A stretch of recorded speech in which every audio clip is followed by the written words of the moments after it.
listening to the Tenderness Revolution, a podcast about the stories of kindness, compassion, and empathy that play out in our lives, because these deeply moving experiences describe what it means to be human and invite us into a new way of thinking about the world and each other. I'm your host, writer and journalist Yvonne Gavin. And every episode, I'll be asking a new interviewee about a pivotal moment of tenderness that helped shape the course of their life.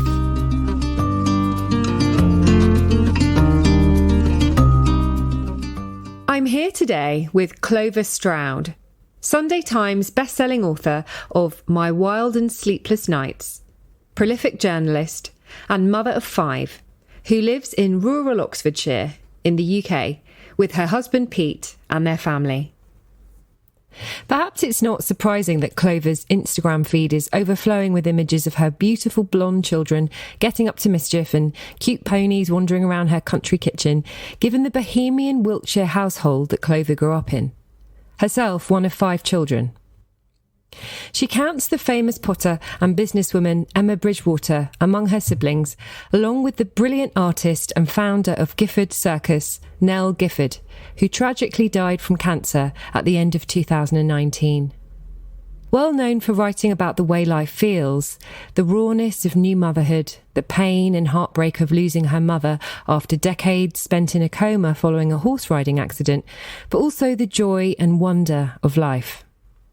Clover is no stranger to tragedy, and yet she's one of those people who manage to articulate the beauty in everything and seem to be galvanised rather than paralysed by trauma. She's just finished writing her 3rd memoir, The Red of My Blood, which comes out in March 2022.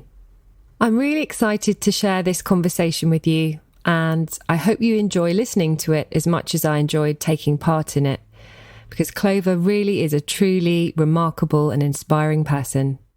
Clover, thank you so much for being on the podcast today. I've been really looking forward to talking with you. Thank you very, very much for inviting me. It's a complete privilege. Oh, no, I'm really excited to hear about your new book because I absolutely love My Wild and Sleepless Nights. It's one of my favourite books, and I just felt such a connection to you when I was reading it. And I think it's like one of the only books I've read where it just completely described my experience of motherhood. And it's such a visceral read. And I mean, I loved it. So tell us about your new book. You've just written a new memoir. I have, yeah. It's lovely hearing that about the motherhood book, My Wild and Sleepless Nights, because I really wanted to connect with people and I really wanted to truly describe what my experience of motherhood was like, which I felt was, which other women were sharing, which we often don't talk about, which is like the darker side of it, as well as the kind of the love and the, extraordinary kind of miracle that it is. So it makes me really, really happy that you felt connected to it in that way. I did. I've been a journalist for 20 years and I started writing memoirs in 2015. So before My Wild and Sleepless Nights, I wrote another book called The Wild Other, which is kind of coming of age, I suppose. And I really love writing about the true as you can, because obviously, this is a book as well. So it is a kind of a version of life. But I really love trying to communicate and trying to kind of capture what things truly feel like and what the human experience truly feels like, at least my human experience. And I'm just a normal woman living in England, and I feel as though that experience my experience would connect with other people really strongly. And with my 3rd book, which I've just finished writing, it's called The Red of My Blood, and it's out in March. And I didn't know I was going to write this book. In fact, I was kind of some way down the route of writing something different. But my sister Nell died in 2019, very suddenly. She had had cancer since 2015, and she had had bad cancer, like stage 4, but she did have quite a positive prognosis. She was going through a lot, but we were all feeling quite kind of looking to the future. Positive, yeah. Yeah. And then suddenly she got liver failure caused by chemotherapy, and she suddenly died very, very quickly. Gosh. So it was for me, it was like a massive, for all of us, it was a huge it was a huge shock. Even though she had a terminal illness, it was a massive shock. And I'm 2 years younger than Nell, and I sort of, just the disbelief of, and I lost my mother in 2013 as well. So I have been through, and Mum had a terrible accident when I was in my teen. When I was 16, Mum had a terrible accident which left her really brain damaged for the rest of her life, which was 22 years. So I have sort of like been through some, traumatic experiences, but Nell's death really, I just felt like this is an unbearable, unendurable pain. And I remember thinking, my life is over, and I will go on living. I will go on being a mum to my 5 kids. I will go on in my marriage. I will go on working, but I'm not really going to be present. I'm not going to have a life now. I just didn't. I felt like death had, taken it. Nell's death had taken it. And I was really interested as well by what that felt like, I suppose. And so a few months later, I started writing about it. And I knew that there would be a process, I knew a process which I'm still in, and which I will be in for the rest of my life, basically, of understanding her death and understanding my own life in relation to that, however long I live for. So that was kind of what I wanted to write about, was what it felt like, what that first year. So the book runs from her death, from the moment of her death to the first year. So it's not like a long-term look at 10 years post-death. It's like in the immediate aftermath, and how we kind of survive this thing which feels like an unbearable pain, which might cause our own, the end of our own lives in some way. But actually the kind of extraordinary thing of life. I mean, I can see, we're talking on Zoom, and I can see there's a very colourful pillow, a very beautiful pillow behind you on your sofa. And it actually makes me think a bit of my book, because the cushion is covered in bright pink, yellow, green, red flowers. And in a way, when you become close to death, when you lose somebody you really love, your life, this is my experience, it changes. It is completely broken, but something breaks open inside it as well, which does change it in a strangely positive way. And I would do anything to have my sister back, but I wanted to explore what happens and what those changes are, and why they can be positive and colourful and exciting, as well as being, something that almost make you want to die as well, in order to go and find her, I suppose. So that's what the book is about. Wow. I've had some really, really, my editors read it, obviously, and a couple of other people have read it, and I've had some really, really amazing feedback from it. So I'm really excited to have conversations with people about it as well. It must be really great that you can now, because it's got to this stage with the book. But there's so much that I want to talk to you about with regards to what you've just said, because there's so many fascinating things that you've just touched on. But first of all, I just want us to talk about your moment of tenderness, because I think it's connected to all of this. So, this podcast is called the Tenderness Revolution, and it's about these moments of tenderness that, that we have in our life that shape us. There's this sense that essentially our lives are made up of all these stories that are stitched together. And when we shine a light on the scenes where we felt a profound sense of connection to something bigger than ourselves, like moments where we felt seen or understood, or that we had a deeper relationship to the world around us, it's then, I think, that we're awakened to greater meaning and purpose. And that's why I really want to kind of focus on these moments, these tenderness moments in our life. So please tell us about your moment of tenderness. Well, I was walking around with my children and their ponies and stuff in the kind of damp green English countryside, and I was really thinking about this, and I was thinking, well, obviously motherhood is a moment of like massive, that breaks something open to you, which is kind of like the ultimate tenderness, I suppose. Childbirth and the pain and the glory and the kind of horror and the excitement, everything of it. But I felt that the most recent and the most powerful for me was actually my sister's death. And I said to somebody the other day, oh, Nell had a very beautiful death. And they said, oh, death can't be beautiful. And I really, really disagree with that, because death is, is fundamental to everything. It's something that we are all, apart from being born and we will die, those are the kind of two absolute certainties that we all share with one another. Yes. And Nell's death was And I think the more that we face death and we look at it and we think about it and we kind of embrace it in some way or another, embrace might be quite a difficult thing to do. But if we really stare right at it and make it a part of our lives, I think our lives are richer for it. Absolutely, yeah. And Nell's death was incredible. She died. I mean, she was a very unusual person. She had a circus. She was very tall, very strong, incredibly creative, incredibly powerful, incredibly shy, incredibly glamorous, incredibly awkward, incredibly funny, incredibly private. She was like full of lots of contradictions, basically. And she was, because of this circus that she had all obituaries in all the papers here, for example.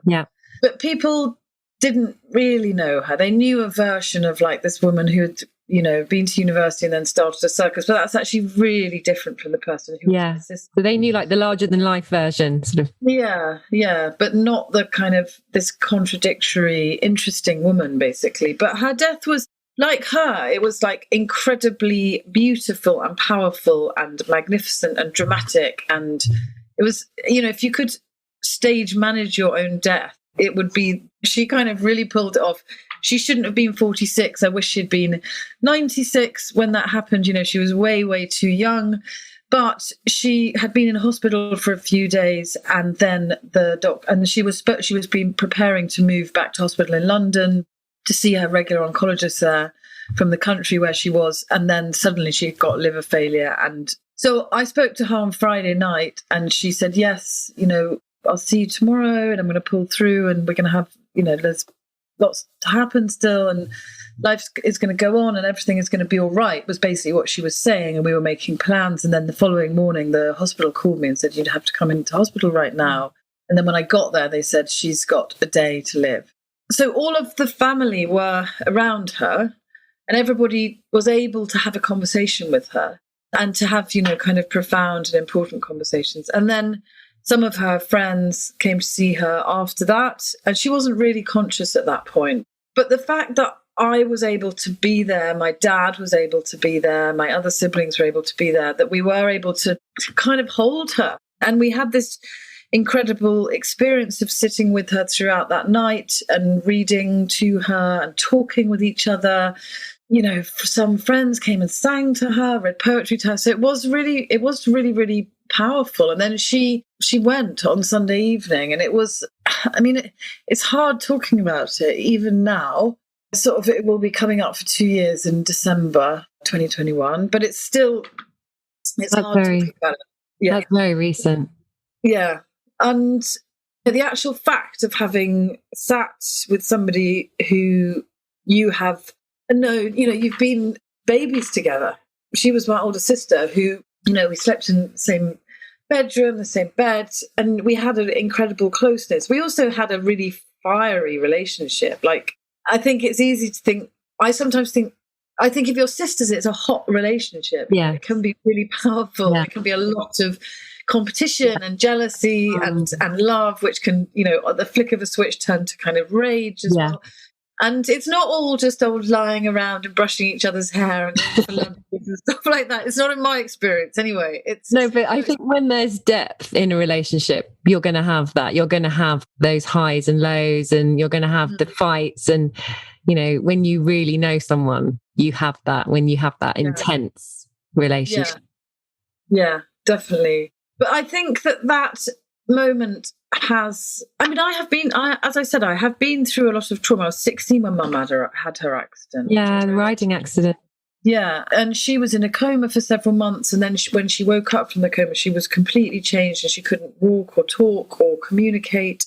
She was in that state for 22 years. So and Nell and I had lived through that together. I think the fact of having been through that together, and then it just seems inconceivable that she should then die as well. That Nell should then die, And it's so awful it's so awful, but it is also, and there are other things as well. There are other people who I've been really close to who I've lost. Mum's sister was killed in a terrible accident in 2017, and there have been lots of other things, but Mum and Nell for me are like big, Of their course. death. But Nell's death particularly is the thing that has, I think, it has changed me, and it has changed my life and changed my kind of way that I communicate with other people. It's changed my conception of the world, Of course. but in a positive way. Well, I mean, there's a couple of things. Firstly, I just wanted to say that what astounds me about you, and I find this incredible about you, is, you know, these are deep, dark tragedies, you know, that have happened to you. Losing a mother and a sister, I mean, they are huge milestones. For most people, it's often hard to recover, hard to imagine recovering from something like that. I mean, to have your mother go through an accident at such a young age, really, you lost her when she had the riding accident, and then you didn't know if she was going to survive. And then she did end up surviving for a long time, but she wasn't really your mother in the same way.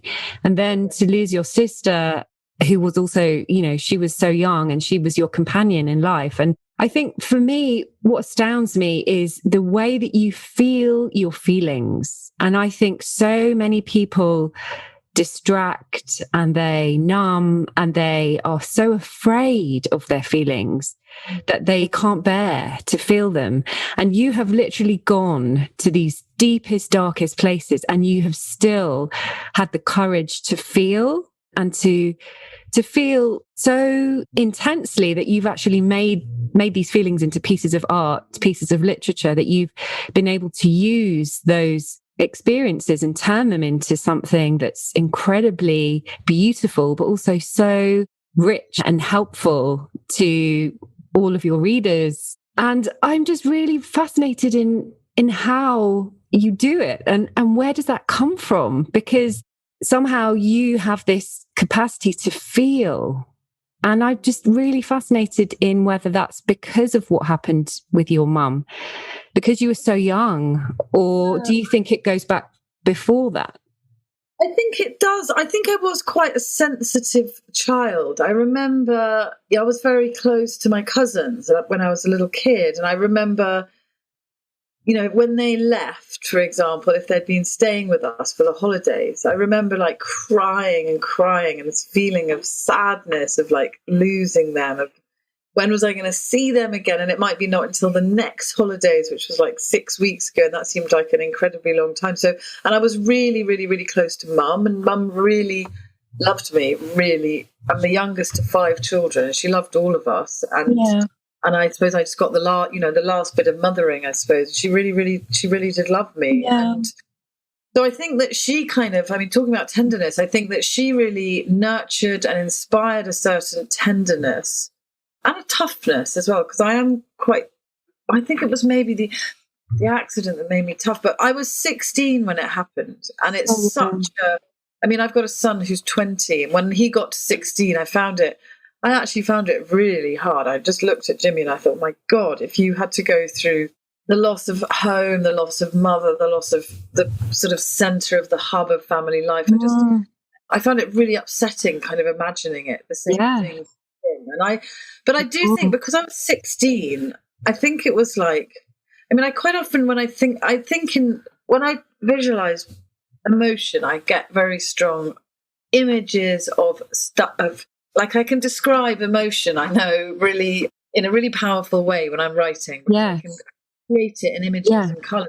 I do think that when I was 16, it was almost like I was like literally broken open. And I do think that the kind of sense of trauma, and I write about this in The Wild Other, kind of went into my bone marrow, went into my DNA. It's completely drenched through me. And maybe because Mum, you know, it was such a weird thing that happened to her. She didn't die. She got brain damage. So the sort of loss and the trauma, it was as though someone had just pressed pause. You know, it was just like a long note that didn't hold, like holding a note down on the piano. Yeah. If somebody dies, the note is played, and then it's and then it's finished. Whereas with Mum, it was just like almost like like an organ in a church. Yeah. Really, and that's kind of, it just resonated across my life for nearly 2.5 decades. And of course, you know, when she died 22 years later, having been in this state, it's not as though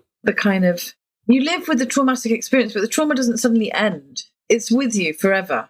And I do think I have, I mean, a lot of people talk about PTSD, but I certainly have like a traumatized response inside me.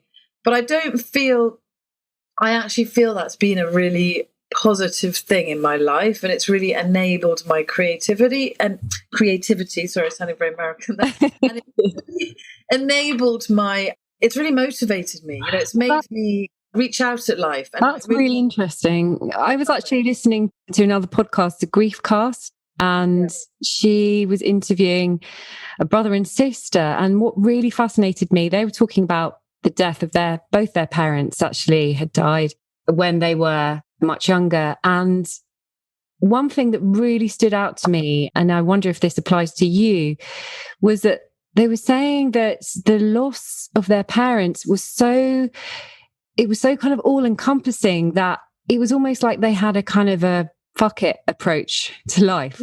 After that, they were like, nothing is ever gonna touch me. And they kind of went on to almost live their lives so deeply and fully because of those experiences. And it did remind me of you, because it was as though they were like, none of this shit's important.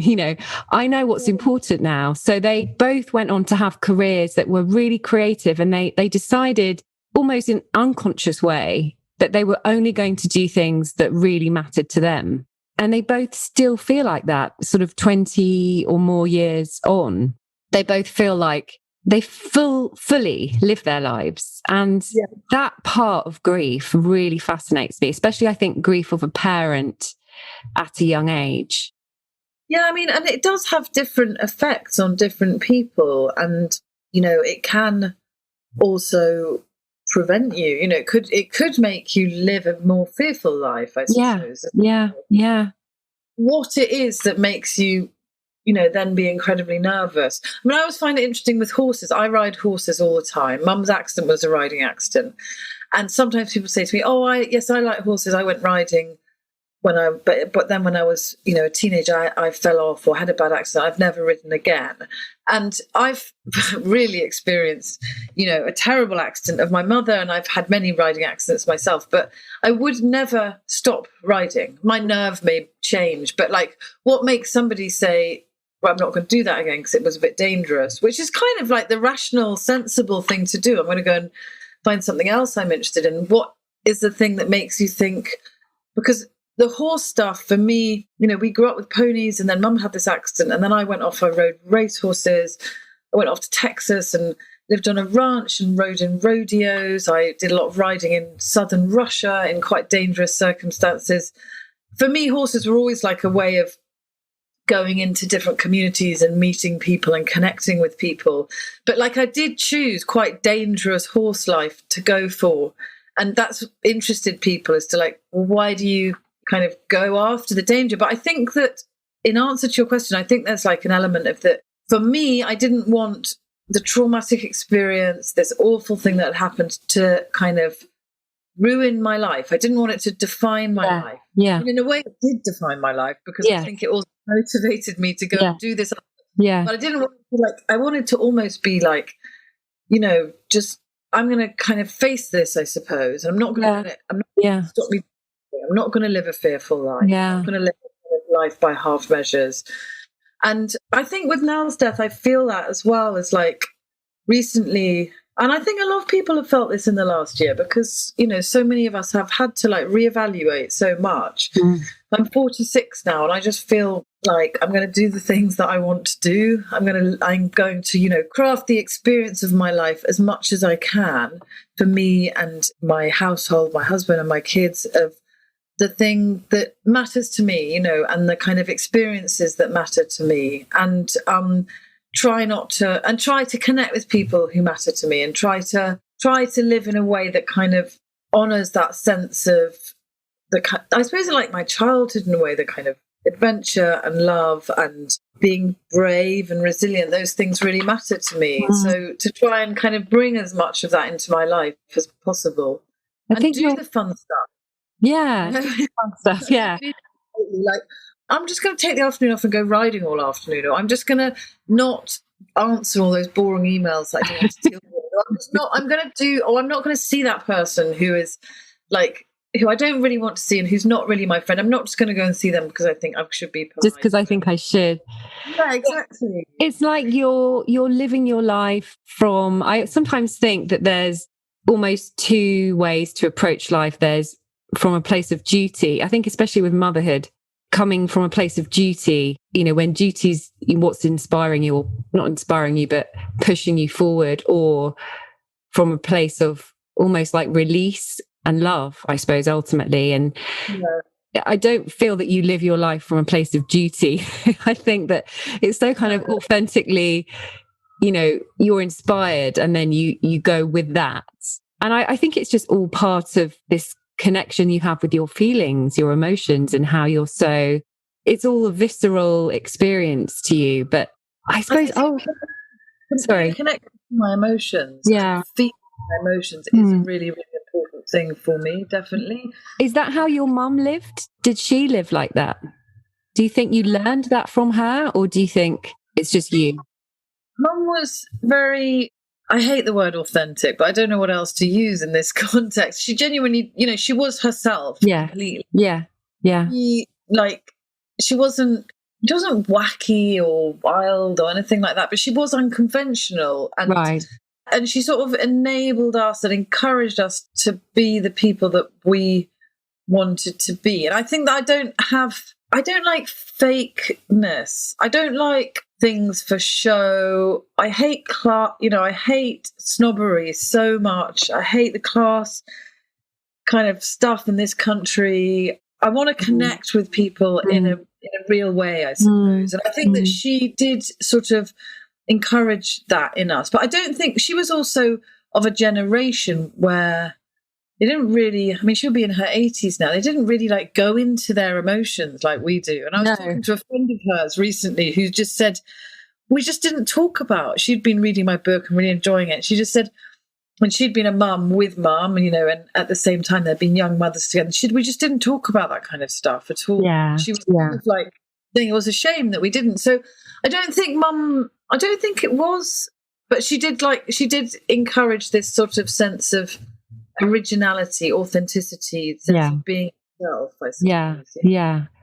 I was talking with a friend yesterday about motherhood, and I think we were talking about how, for me, I think the job as a mother is to just try and see your children and actually fully see them, and then just help them to be who they are, as opposed to, I think people often feel this pressure that they need to, give their kids everything so that because they won't know who they are, so they can have all these different experiences and then they can choose.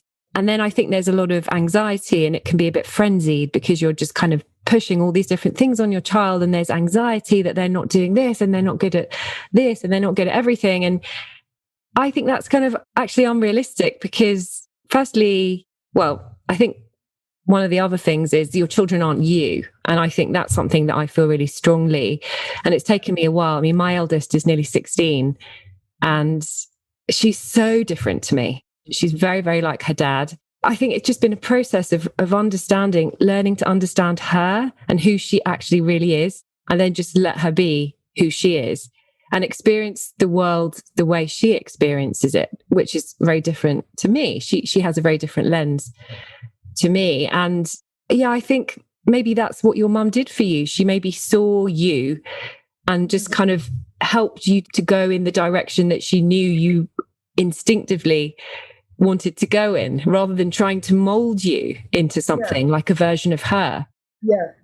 I think your observations on what our roles are as mothers, as parents, are really, really spot on. And I think it's actually really hard to do. We like to think, we nurture our children and allow them to be themselves, but there's so much pressure for them to perform well at school and learn languages. And so much pressure, yeah. And this, that, and the other. And seeing them and knowing that your children are not you. They are not versions of you. Your daughter is not a version of you just because she's a girl. Yeah. It takes a long time to learn. And I think it's kind of quite shock, actually. Yeah. And I was asked recently, because I do a journalist as well, I was asked recently to do a feature about that whole mini-me would I do a shoot with me and my daughter about the mini interesting. I wouldn't do it because I actually really disagree with the kind of hashtag mini me thing. And I think that you see your child as something separate from And it is, we should enable that and encourage that rather than kind of push them into this idea that they're little versions of ourselves. So I think that what you said is really, really true. And it's an endless kind of learning experience as a parent. Oh gosh, it just goes on and on. Yeah. I actually think at birth, I think I knew it when I gave birth to my first child. I've got 3, but I kind of know even more now, looking back on the birth, that when they're born, this is how I experienced it anyway, that they are who they are. Like in that moment, the first moment you meet them and you look at them in the eyes, like the person that I saw in each of their eyes at that moment is exactly who they are now. Like they were fully formed. They were there. So this sense of we have to mold them and shape them, and I don't actually think it's true. I think you need to support them and just love them and be there for them. But this kind of sense of they're like a lump of clay and you mold them into something. I don't think so. But I think it's weird because I sort of knew that. And I was in my 20s as well when I had my first child, and it wasn't planned. And it was like a huge thing. My husband and I had been together for 5 years, but still it was like quite a thing to get my head around. But I think I knew in that moment that she was fully formed and all I had to do was just to kind of nourish her and nurture her.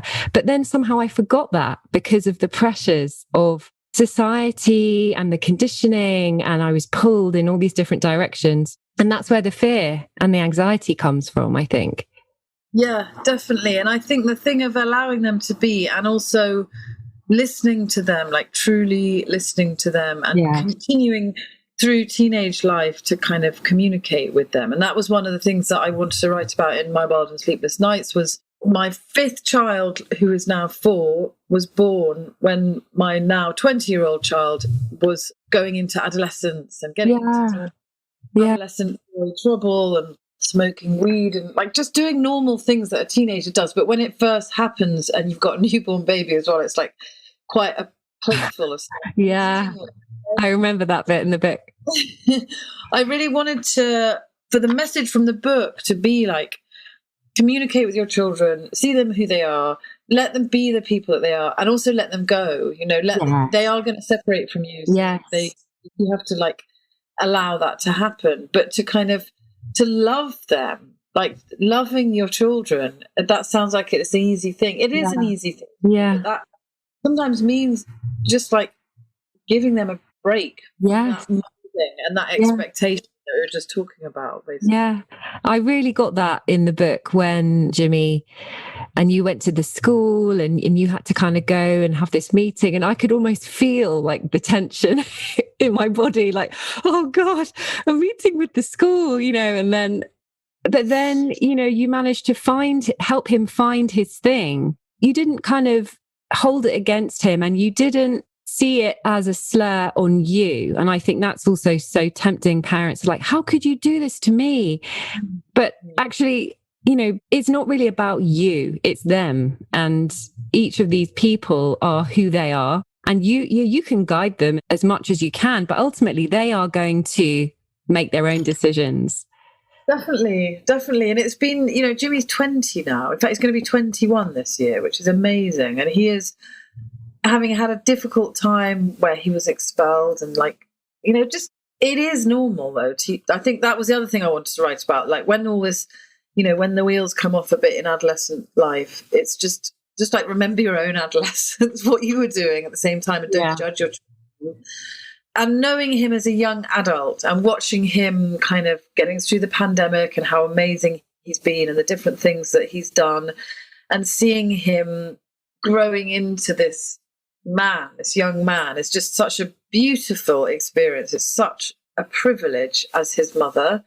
And I look back now on things like his GCSE results, or not doing his violin practice, which I tried to make him do for about 12 years, which he never did. And I still tried to make him do it. And matter.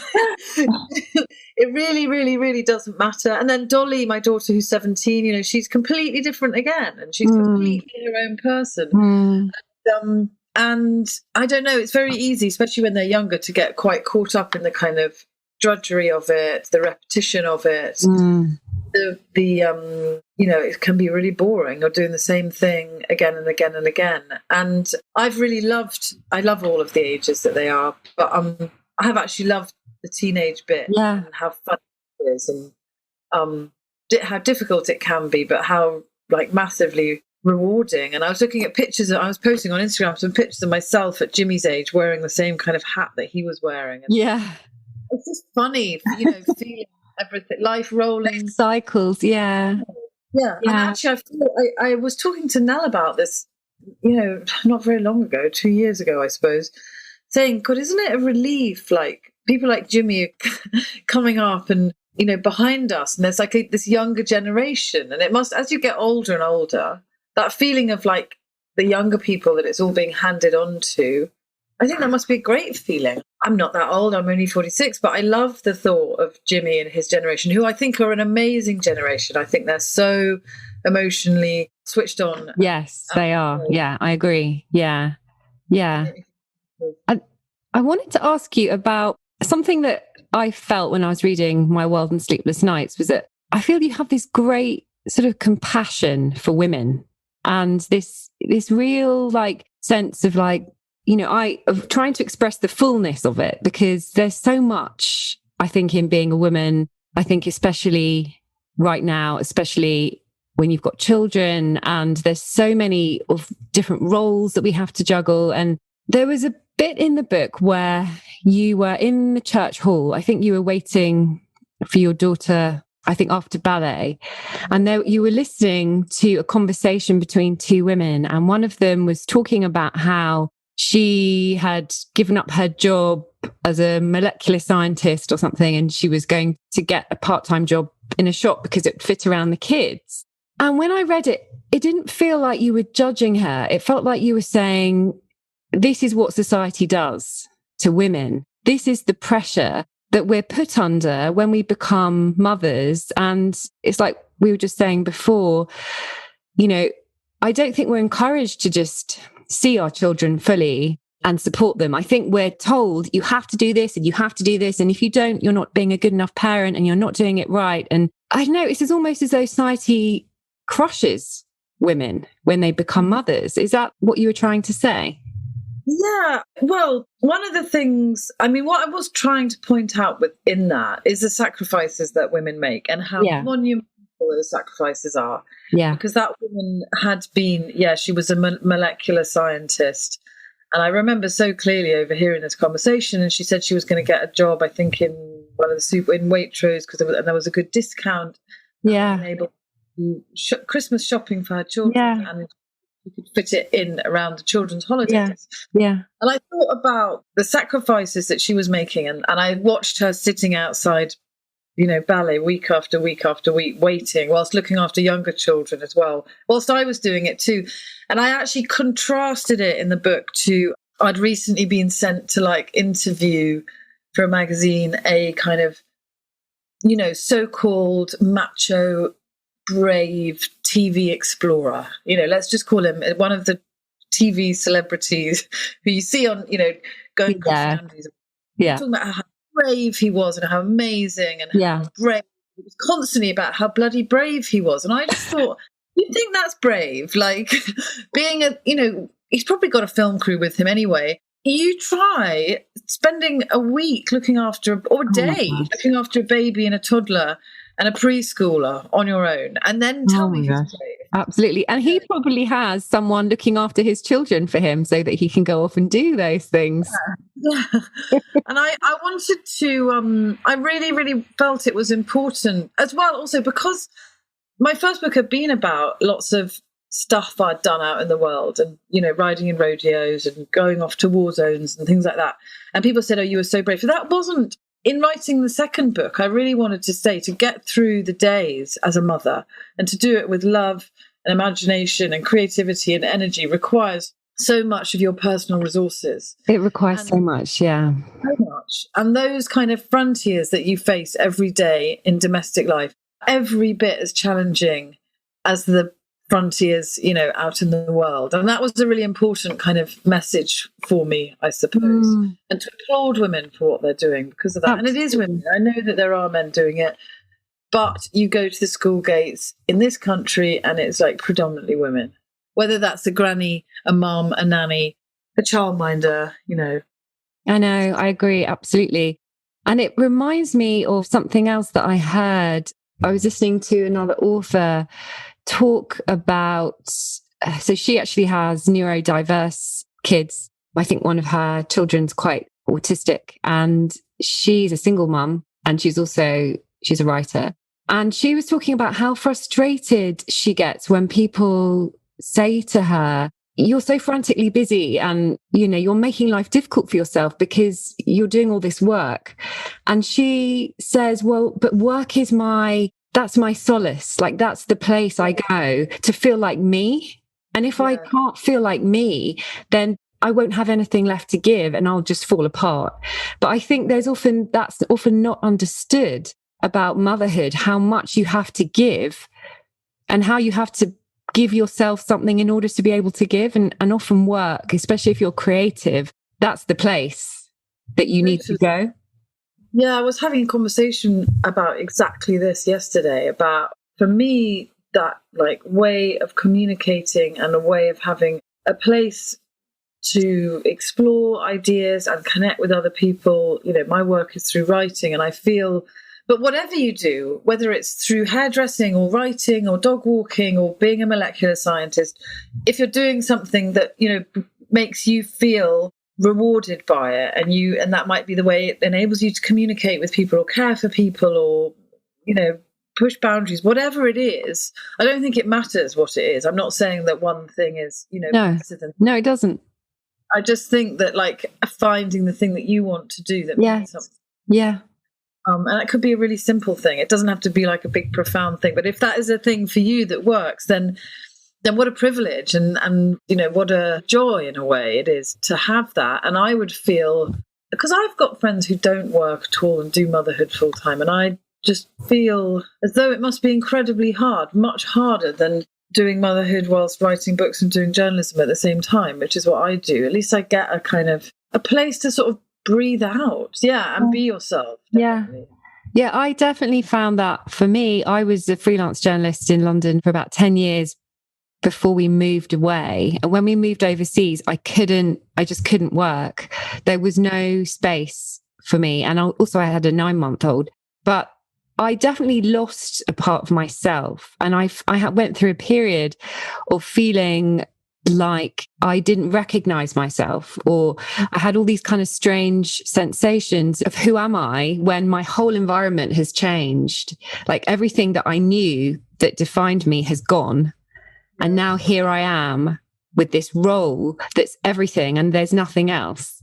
Yeah. And it was really disorientating. And I really missed work. And, I've been going back to it gradually, but the more I go back into it, the more I feel like myself. It's strange. Yeah. Yeah. Such a relief. That feeling is such a relief, isn't it? And I also personally think it's really important. My children are all going to have to work. Then, work is not going to not be an option. Even if you did inherit like a fortune, I actually can't imagine anything worse. Creating that space for yourself and working out who you are and like kind of making the mistakes is really, really important. It's really, really like the stuff of life. It is kind of everything, I suppose. So I think that it matters a lot that my children see me working and see me satisfied and enjoying it, but also see me having challenges and overcoming the challenges and just dealing with work life basically. I think it's really, really important. I think it's really important, but I also think it goes back to that thing of, it's like, what's your purpose here? I think motherhood is a huge purpose, but also who are you really? And if you can help your children to find that through their work, then I think that's really important to try and do that. And I think that's probably why we often invest so much of our identity in work. But just on that point, I heard you speak before on another podcast about spirituality and about your connection to spirituality, and a sense that sometimes you really had this connection with something greater than you, or this sense of something expansive, and you had this sort of deep spiritual connection, and other times you lose it. And I'm really fascinated with that. So I wonder if you could explain what you mean by that. And also, do you talk to your children about spirituality and God? Oh, yeah, definitely. I find it one of the conversations I find, the younger ones are 4, 7 and 8. The youngest is about to be 5 actually on Sunday. But I find it really interesting talking to them about what they believe in, because one of my children, the 7-year-old, has a very strong sense of God and talks about it a lot. And the 8-year-old absolutely doesn't believe in God at all. Yeah. The 4-year-old is quite out there in what he believes in, and I like having conversation with them about it. Is a really interesting conversation. It makes, when we're having supper or whatever on a car journey, it's really really cool to talk about it. And I suppose Nell dying as well did make me, we sort of makes you, I mean, Evangeline, my 8-year-old, was saying, where is she gone, and is she here? And that's is she here, isn't she here, and where is she if she's not here? That was really interesting. But I grew up going to church, and then when Mum had her accident, I didn't, and then for a long time.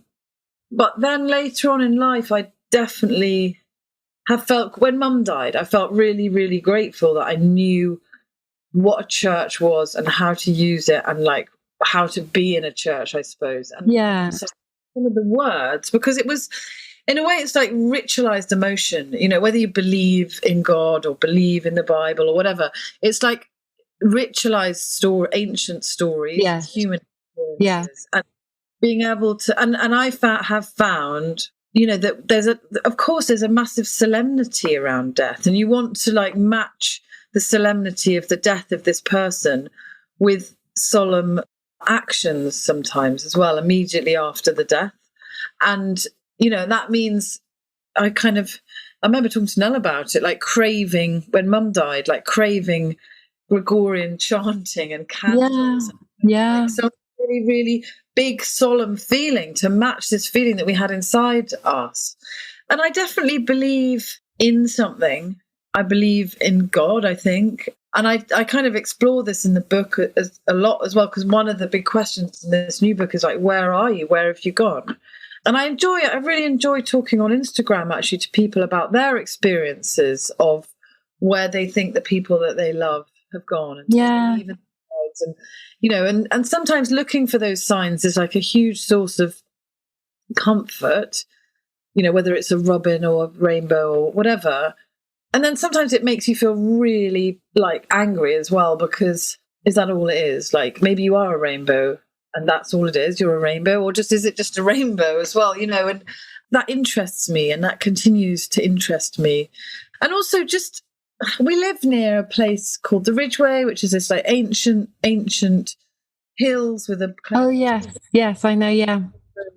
And it's covered with like ancient chalk horses and standing stones and long barrows. And I love this feeling of human beings having been here and experienced so much in this area. I mean, there's got to be something else, hasn't there? It can't just be this. Like, life is too weird and cosmic and massive to this to be the only thing. And I guess I do believe that. I do believe that I will like see Nell, maybe not Nell as Nell, but like I believe we will be present to one another again in some way or another. So yeah, it is definitely part of my writing. And I go through stages of going to church. I haven't been for a while, actually, I have to say. But when I go, I went for a bit when the children were quite a lot younger, because they would like massively object to it. They hated it. But then when they came out of church, I'd always be much better behaved for a while. I do like it. I like, in a way, it's like meditation really, as well. Yeah, no, definitely. My family are Catholic, and we went to church when we lived in the UK. But when we left, we just haven't, because we haven't really been able to find anything that fits. And I think it's much harder when you're sort of doing this sort of way of life. And then recently, my daughter did sort of a picture at school, my 8-year-old, which was like all about me. And there were all these different parts to it. And one of them was religion. And there was just this like X. And then it just sort of said nothing. And I just sort of had this panic. And I was like, what have I done? Like, how have I managed to just completely neglect this part of her life? You know, that kind of anxiety again. And especially because my older daughter, you know, she kind of went to a Catholic school in the UK, and religion was quite a big part of her early childhood. So, you know, sometimes I think, how can I bring spirituality into their lives, and how can I help them with that? How can I teach them about that when there's nothing formal, you know, and the school is very sort of non-religious, that they go to an IB school. So I do feel that it's missing, something's missing. But I can only bring it in through what I say, and often that is kind of eye rolls as a response. No, and I think it's quite hard in a way. For me, it was important they went to church. Up until the pandemic, we did, but then we haven't since the pandemic. But I felt as though they could always reject it later in life. Yeah. It's hard to sort of take it on. Maybe. Yeah. I don't, like, if it's there, it's almost like something that you learn, you know, you just, as I said, after Mum died, I just suddenly was like, my God, I really, really understand how important this is now. Yeah, that's fascinating. Yeah, thank you for sharing that. I'm conscious that we've been talking for a while now, and I've enjoyed it so much. And I just wanted to finish with a question about these 3 parts that for me sort of make up the Tenderness Revolution, 3 feelings, I suppose, or states of being: courage, compassion, and curiosity. Because for me, those 3 sort of states have really helped me to find tenderness in this way of life, which I've often found challenging. But by focusing on those 3 states, it kind of brings me back. And I wondered if one of those really spoke to you, if you felt that, you know, one of those states was took up more space in your life than others. I think, gosh, they're all really, really good. It's really difficult to choose one of those. But I suppose, in a way, I think being courageous is really, really important, like making the hard decisions. Other people is about communication as well. But I think probably curiosity, because if you're curious about other people and if you listen to other people, then from that basically comes, you know, people inspire you. That makes you more courageous. Being open to other people and being interested in their stories. And it's something that Mum used to say to us when we were little, like, ask, you know, if you're sitting next to somebody at lunch or something like that, ask them about what they've been. Ask them about their story. Don't talk about yourself all the time. And I just think that is actually so, so important. And I'm naturally really nosy, basically. I love hearing. That's something why I'm a journalist. I love hearing about other people's stories. Yeah, me too. Why, and, you know, not celebrities, but just normal people. What is motivating normal people, and why, how somebody's marriage works, or why it failed, or why they chose not to have children, or how they overcame an accident, or whatever it is, what their job is and what they get from that. And I just love hearing about people's lives. Definitely. Yeah. I think that is the thing, that once you are interested in other people, then you are, you're open to everything, and you're learning so much from other people. Yeah. So I think curiosity in other people is really probably the thing that is kind of, for me, I think is the most important of those 3, because everything comes from it. Yeah, no, I think that's beautiful. And I wholeheartedly agree. Thank you so much, Clover, for being on the Tenderness Revolution today. I really appreciate it. And I've enjoyed our conversation so much.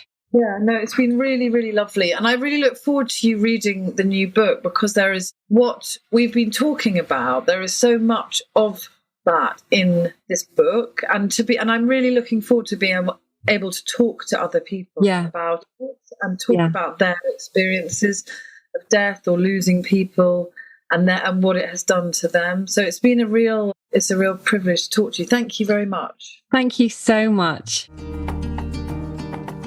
Thank you for listening to this episode of the Tenderness Revolution. I hope you come back for more, because my aim with this podcast is to help us become more aware of these moments of kindness and compassion and how they shape our lives, and enable us to feel more connected to the world around us.